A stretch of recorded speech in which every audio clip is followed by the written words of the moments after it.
I had an internship at the Cleveland History Museum, which is a museum of the Western Reserve Historical Society, and I was working on the Wade Project, which is a project that's transcribing all of the papers and manuscripts in the Wade family. And they're an influential cultural family in Cleveland. They donate most of the land that our cultural institutions are on. So over the summer, I transcribed 2 of the travel journals. One time he went to the 1889 Paris expedition, and the other one he ended up in the middle of World War I. He had a bunch of books, and he just wrote every day what he had done, who he'd seen, and just random stuff like the temperature. I don't think we needed to know that, but he added it, but they're all handwritten. There's a collection of old cars at the History Center, and the first Friday that they ever had us on the site, they let us move them, and they just kind of walked into the library. We were all working there. They're like, all right, interns, come help us move cars. So I got to touch cars from the turn of the century. There was a purple car that we have that was owned by the most wealthy woman in Chicago, and it still runs. But that was just a weird thing I was never expecting to do.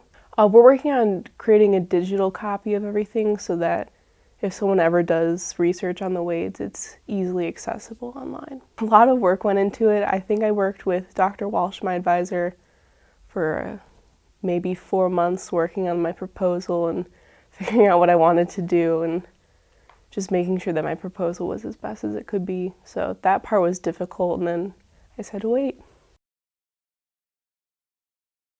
My supervisor, Holly Witchy, I worked closely with her over the summer, and she kind of taught me that I don't have to figure out exactly what I want to do, because she never planned on working on this weird family from Cleveland, but she really enjoyed her work, so I'm not as nervous about the future now. I think I definitely learned that if I put time into something, I can get pretty good at it, even if I never expected to be good at it. It definitely taught me that there's a lot more in terms of museum work than I ever considered. I'm not sure if I ever want to work on the front line of a museum, but I could definitely see myself in the research or archival divisions.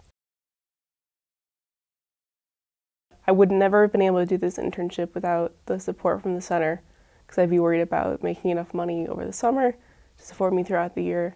And it was just such a rewarding experience, and it gave me so much real-world experience that I wouldn't have traded it for the world.